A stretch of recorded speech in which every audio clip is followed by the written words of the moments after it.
Politik Universitas Tuku Umar. Nah, video ini dibuat untuk memenuhi salah satu ujian tengah semester pada mata kuliah Kebijakan Industri Agraris dan Maritim.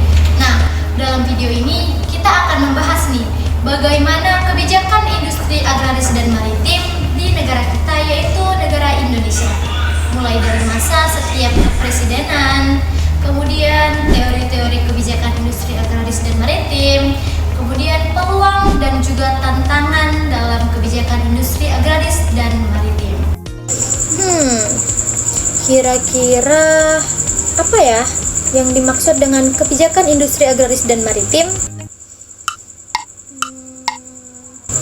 Nah, jadi kebijakan industri agraris dan maritim dapat dikatakan sebagai seperangkat peraturan, strategi, dan juga program yang disusun oleh pemerintah untuk mengembangkan sektor pertanian, kelautan dalam rangka meningkatkan pertumbuhan ekonomi, kesejahteraan masyarakat, dan juga ketahanan pangan serta sumber daya alam. Jadi, kebijakan industri agraris sendiri berfokus pada pengembangan sektor pertanian, perkebunan, peternakan, dan juga peningkatan produktivitas. Sedangkan kebijakan maritim berfokus pada pengembangan ataupun pemanfaatan potensi laut seperti perikanan dan juga transportasi laut. Lalu adapun juga nih kebijakan industri agraris dan maritim pada masa setiap kepresidenan di Indonesia dari masa Soekarno sampai masa Joko Widodo. Yang pertama yaitu pada masa kepemimpinan Soekarno tahun 1945 sampai tahun 1967. Jadi, pada masa kepemimpinan Soekarno, kebijakan agraris yang diterapkan adalah kebijakan land reform melalui UU Pokok Agraria ataupun UUPA, yang dimana kebijakan pada masa kepemimpinan Soekarno ini berfokus pada swadaya pertanian dan juga pemberdayaan petani melalui koperasi. Nah, sedangkan kebijakan maritim pada masa kepemimpinan Soekarno berfokus pada deklarasi Juanda dan juga pembangunan pelabuhan-pelabuhan yang strategis. Selanjutnya yang kedua yaitu pada masa kepemimpinan Presiden Soeharto tahun 1967 sampai tahun 1998. Nah, jadi kebijakan agraris yang diterapkan pada masa kepemimpinan Presiden Soeharto yaitu kebijakan revolusi hijau, kebijakan program Impres Desa Tertinggal, dan juga kebijakan swasembada beras. Sedangkan kebijakan maritim yang diterapkan pada masa kepemimpinan Soeharto yaitu kebijakan pengembangan pelabuhan dan juga peningkatan hasil ekspor laut. Lalu yang ketiga yaitu pada masa kepemimpinan Presiden B.J. Habibie, yang dimana pada masa kepemimpinan Presiden B.J. Habibie kebijakan agraris yang diterapkan saat itu adalah kebijakan memulai reformasi agraria dalam waktu yang singkat dan juga kebijakan membuka ruang demokrasi bagi kelompok tani. Nah, sedangkan kebijakan maritim yang diterapkan pada masa kepemimpinan Presiden B.J. Habibie yaitu kebijakan pengembangan teknologi maritim dan juga pesawat, serta fokus industri strategis jangka panjang. Nah, selanjutnya yang keempat yaitu pada masa kepemimpinan Presiden Abdurrahman Wahid dari tahun 1999 sampai dengan tahun 2001. Jadi, pada masa kepemimpinan Presiden Abdurrahman Wahid, kebijakan agraris yang diterapkan pada saat itu adalah kebijakan mengenai peningkatan otonomi daerah dalam pengelolaan pertanian. Sedangkan kebijakan maritim yang diterapkan pada saat itu adalah kebijakan mengenai pembentukan Kementerian Kelautan dan juga Perikanan ataupun KKP tahun 2000. Selanjutnya yang kelima yaitu pada masa kepemimpinan Presiden Megawati Soekarno Putri dari tahun 2001 sampai dengan tahun 2004. Jadi, kebijakan agraris yang diterapkan pada masa kepemimpinan Presiden Megawati Soekarno Putri adalah kebijakan mengenai program peningkatan ketahanan pangan nasional, pendirian Badan Ketahanan Pangan, dan juga bantuan subsidi pupuk, benih, serta alat pertanian. Sedangkan kebijakan maritim pada masa kepemimpinan Presiden Megawati Soekarno Putri adalah kebijakan mengenai penguatan regulasi kelautan dan juga perikanan. Nah, selanjutnya yang keenam yaitu pada masa kepemimpinan Presiden Susilo Bambang Yudhoyono dari tahun 2004 sampai dengan tahun 2014.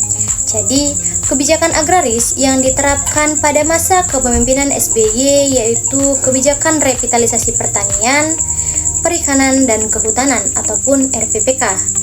Lalu program kredit usaha tani ataupun KUT, dan juga program PNPM Mandiri untuk desa berbasis pertanian.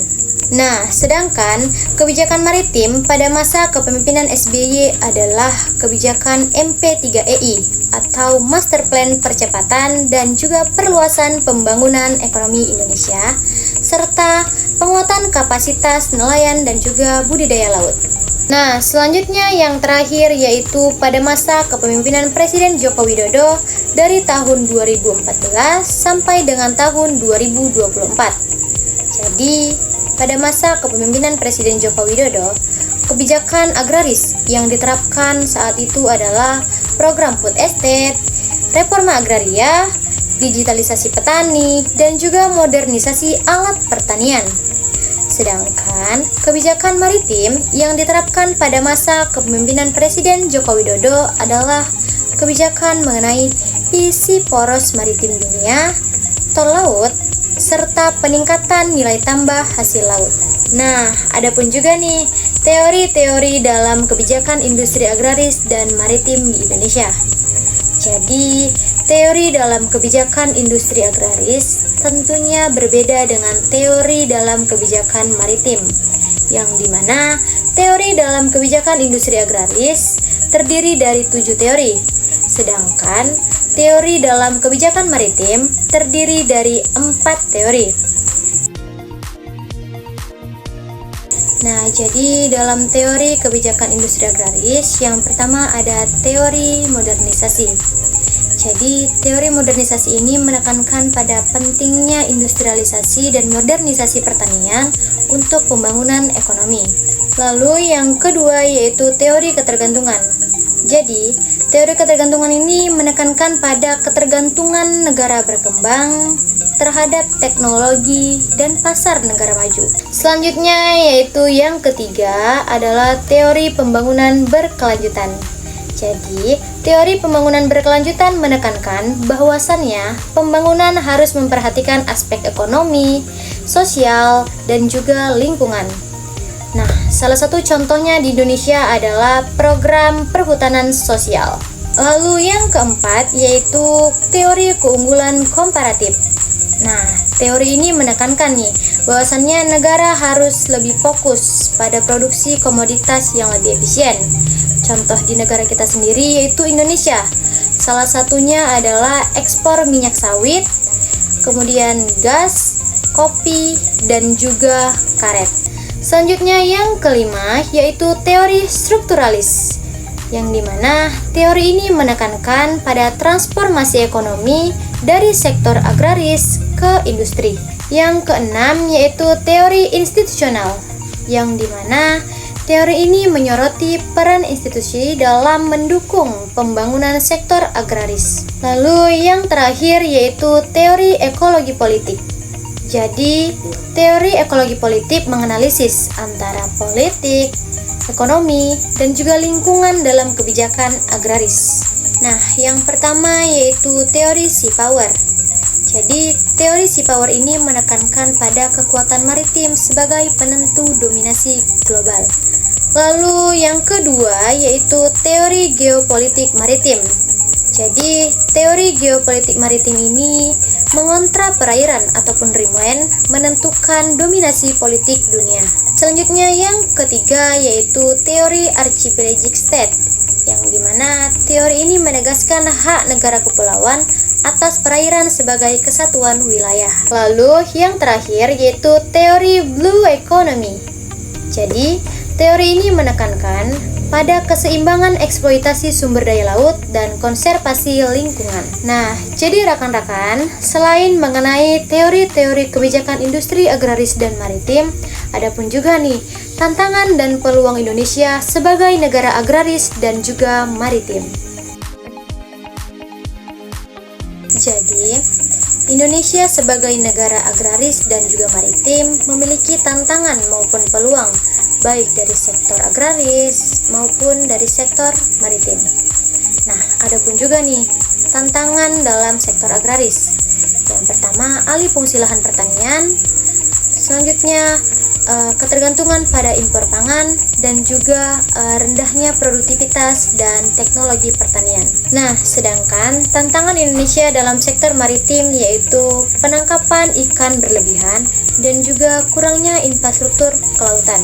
Nah, selain tantangan Indonesia dalam sektor agraris dan maritim, ada pun juga nih peluang Indonesia dalam sektor agraris dan juga maritim.